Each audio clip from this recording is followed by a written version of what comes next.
Spring has so many cute themes and Ladybug is one of them. Today we are going to make a bubble ladybug wreath. Hello my sweet friends and welcome to DIY with Nadia. My co-host today is Rocky and we are going to make a method that is perfect to make when you need a continuous method. That means maybe your mesh has a lot of foiling in it. This is one of these simple methods that anyone can make. With that said, let's get started on our beautiful ladybug bubble wreath.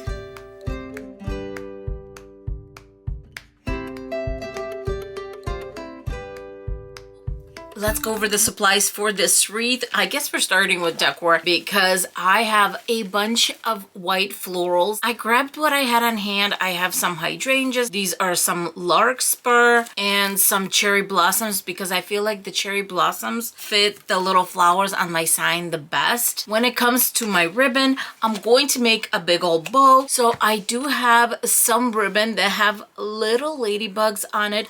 This is 2-inch, of course, wired. And then I'm going to pair it with this 1.5-inch wired red one because I don't have a green ribbon that matches this green nicely. So it's like a light green. I decided to grab some of this glitter tulle from DollarTree and incorporate it into the bow. And here is the combo. Speaking of the sign, I got this on Temu, 8 inches in diameter. It does have little holes at the top, at the bottom. As always, all supplies are in the description box below and where I purchased everything. The wreath base that I'm using is 14-inch metal wreath form, and you're going to need 21 pipe cleaners. I did not forget the Deco mesh. We are going to be using 21-inch 10 yards of Deco mesh. Let's get this party started by preparing our pipe cleaners. As I said, we're going to need 21. I don't have 21 of the black pipe cleaners, so I'm going to finish this wreath with some red ones I have on hand. And what I'm going to do is simply cut them in half and then fold them in a little V so it's easy to grab them when I'm ready to use them. And then we'll attach them to our wreath form and in a little V. My pipe cleaners are all cut up and now I have 42 little halves that are about 6 inches in length each. And the way I'm going to attach is basically 7 per section, 6 on the inside and the 7th is going to go on the intersection. 6 on the inside of the section and 7 is going to go on the intersection. You can either use row 2 or row 3. If you have a bigger sign, I definitely recommend using row 3. I'm going to be using row 2 because we do have the little sign and I want it to look full. I put my first one on the intersection, so that means I have 6 that are going to go on the inside. And this is the only wreath where I am okay using one row to attach my pipe cleaner because this is such a tight wreath. It's not going to go anywhere. The bubbles are going to hold it in place. I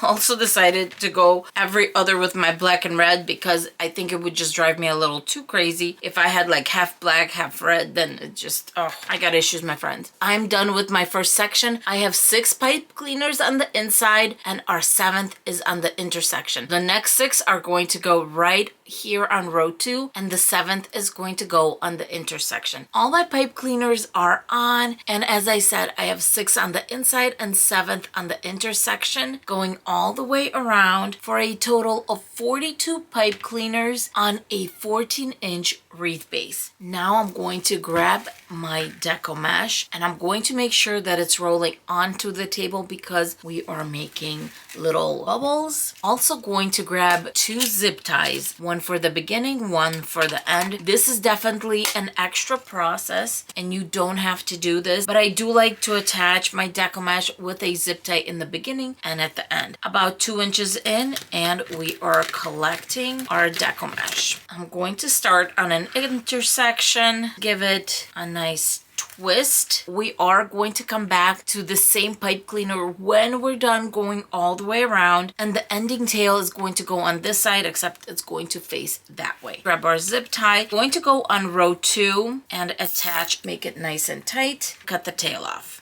Our bubbles are going to be 8 inches in length. When it comes to measuring my bubbles, I'm very strict about this because I want to make sure that this 10 yards is going to last going all the way around. My 8 inches is this light square in the middle. We're going to start with my pipe cleaner at the beginning and end right there at my hand. Grab your first bubble and attach it. Twist it tight all the way up. Fold that tail once or twice and fold it back. That's it. Let's get our second bubble pipe cleaner to beginning of my hand and attach. Besides the fact that bubble wreaths are pretty much zero fray, another great benefit is because of that, they last for a long time because it's a nice compact wreath. And I have some wreaths that I have had forever and ever. Let's attach the next one, and I'm going to do this going all the way around. I'm on my last bubble and this is what's left. If you do come short, it's not a big deal. You can put a bow over that area, a sign, some florals, but I am pretty much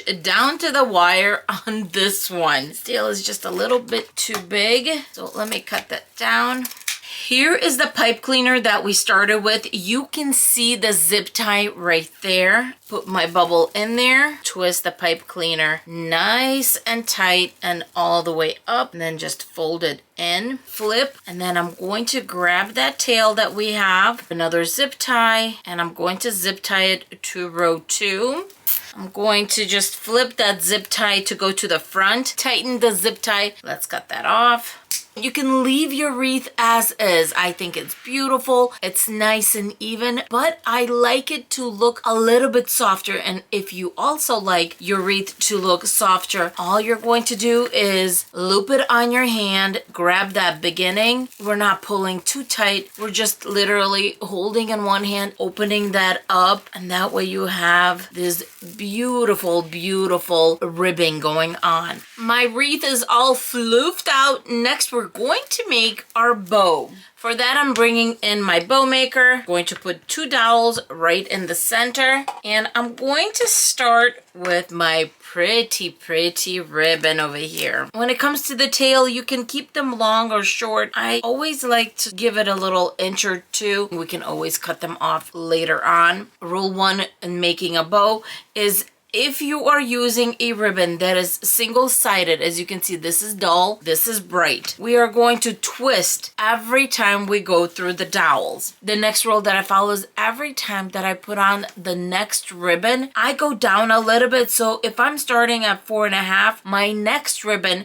is going to be maybe 4.25 or 4. When it comes to using tulle in between your bow, we're not going to stick that closely to it. But when we're going to use actual ribbon like this red one, we're definitely going to be sticking to that very closely. Let's start with our first loop. I'm going to start at 4.5 inches. And of course, now that we need to go on the other side, we're going to twist our ribbon. That way, we're going to be face up for this next loop. I'm going to measure 4.5 inches. Then we need to go back to this side. Once again, twist, come back. I'm going to stick to 4.5 inches, and I'm only going to make 4 loops to start, and then we're going to use this gorgeous ribbon at the end also. The tail, I'm going to face up. Let's cut it a little longer. I want this to go in between greenery, so that's okay if the tail is a little longer. At first, I was going to cut a big piece and then cut this in half, but you know what? This is fairly light. You can almost not see it on there. So what I'm going to do is I'm going to fold it in half. Let's start. There's our tail. Fold. Make our loop, putting it right on top, 4 loops. And I'm twisting the actual bow maker instead of the ribbon here because I want to make sure it's nicely folded in half. 1 more, and let's cut the excess off. I'm really happy with the greenery that it's giving this wreath. Now let's bring the red one in, and this is a double-sided ribbon, which means we're just going to zigzag up. Let's measure our little tail. I'm going to go down to about 4.25, zigzag 4.25. Here's our next one, and I'm just going by the loop that I already made. There we are. That was fairly easy, right? Really like the way this green kind of sparkles and it's sheer, so I decided to give it just a little bit of this green tulle, but I am going to go down a little bit. Let's grab the tail, and I'm going to go down to 4 at the most. There's one loop and there's the second one. This is more than enough. Cut that off. We're going to finish up this bow with the ribbon that I love so much, and we're going to do 3 loops only. We're going to keep the tail short because that's just going to be sticking out from the top of the wreath. We do not need to make it long because this is a one-sided ribbon. We're going to do a little twist. We're going to do 4-inch loops. That's 1, that's 2, twist, and let's get the 3rd one in. As I said, we do not need to make this one long. Let's cut the tail. We are going to have one fluffy bow. Next, I'm going to bring in a zip tie, and that is how I'm going to bring the whole bow together. Make sure the dowels are in place, and I'm going to put a zip tie this way underneath. So from one side to the other side of the dowels, let's lift the bow just a tiny bit. With our zip tie, I'm going to do a few clicks, and then I can take it off my bow maker. At this point, we want to make sure that the zip tie is in the center. So what I like to do is fold my bow in half, and there we go. There's my center. Cut the tail. Grab a pipe cleaner you have on hand, and let's secure it to the back of the bow. I just wrapped it around the center because this is how we're going to attach it to the wreath. At this point, I'm going to cut dovetails. Don't worry if they're too short, too long. We can always fix that later. Just fold the ribbon in half and cut a little triangle going from inside towards the outside. With the tool, I'm not going to be touching the endings. We're just going to fix that when it's going to be on our wreath. Next, we're going to attach the bow. The bow's on top. I'm going to push it down just a tiny bit. There we go. Not much at all. And tighten. So it looks like this is my halfway point right here. So I don't have to look for it again. I'll just throw a clamp in there. Let's attach floral wire to the sign. I'm using the 26 gauge DollarTree one. It's fairly a thin floral wire. Cutting a piece that's about 36 inches. Measure off 12 inches. Fold it in half and fold it in half again. Because it's so big, I'm going to twist in the center. Let's attach it to our sign, and I'm going to start attaching. A few twists in the back. The sign is on. Next, we're going to add the florals. I'm going to cut my florals as far back as I can. 4 branches of this cherry blossom. When it comes to this larkspur, I really like the endings here, so I'm going to put 3 on each side of those. Total of 6. When it comes to these hydrangeas, they're not that big, so we're going to do 3 on each side. Next, I'm just separating what's going to the left, what's going to the right evenly. I'm going to start with the flowers that are going in the back, and I'm going to put the center one a little higher than the 2 on the sides. We only have 2 cherry blossoms, so I'm going to put those in between and right on top of these. The hydrangea are going to fill in this space in the front, and I like to fold these up just a little bit. Play around. Maybe we want something higher. Maybe we want something lower. When you have your florals the way you want them to be, grab a zip tie and zip tie them together. Whoever created zip ties is awesome, because I don't know where I would be without that. When I'm sure my zip tie is completely sealed, I'm going to cut the tail.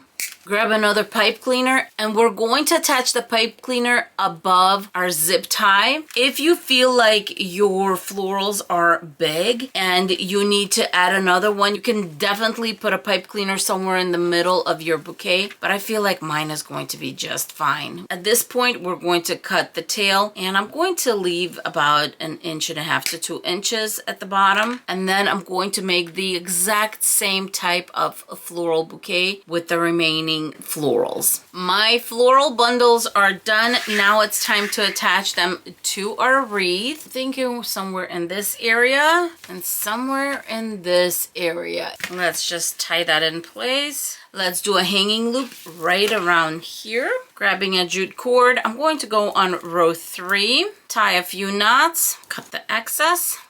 I think I'm going to do one more knot because I feel like it's a little bit too long. We have a hanging loop that's going to be perfect. When it comes to the back and a wreath that has a hole through it, I like to use a steering wheel cover. I'm going to grab my steering wheel, and you can find these at the Dollar Tree in the automotive area. And the first thing I do is I stretch. I mean, my friends, if you have someone that has muscles in the house, give it to them to stretch a little bit. Otherwise, just slowly work on your biceps and stretch it yourself. Going to grab a clamp and start at the top.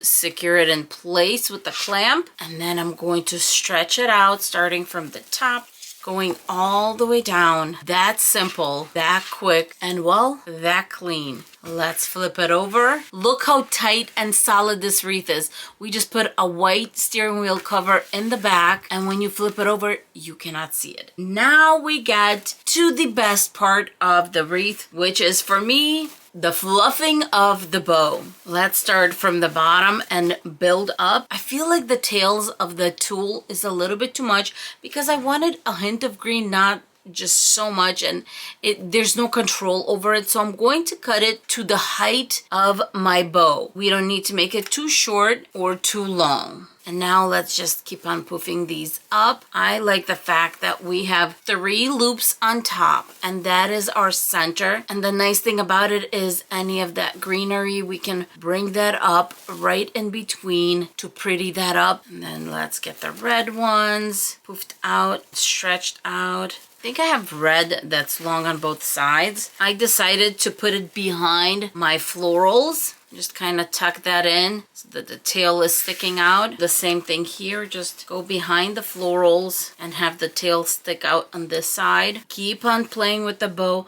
until everything is fluffed out and it looks beautiful. And just like that, this wreath is all done, my friends.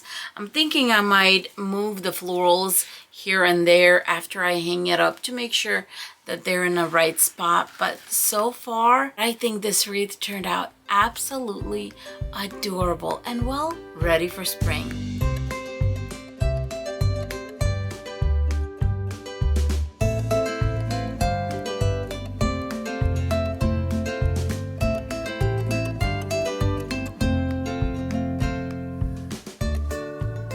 I hope you enjoyed this wreath tutorial and it inspired you to make a wreath of your own, and maybe a bubble wreath at that. For more wreath tutorials, don't forget to check out my channel, subscribe, like this video so that we keep on growing, and of course, keep on coming back. Thank you so much for being here, and we will see you in our next video. Bye-bye, my friends. Say bye.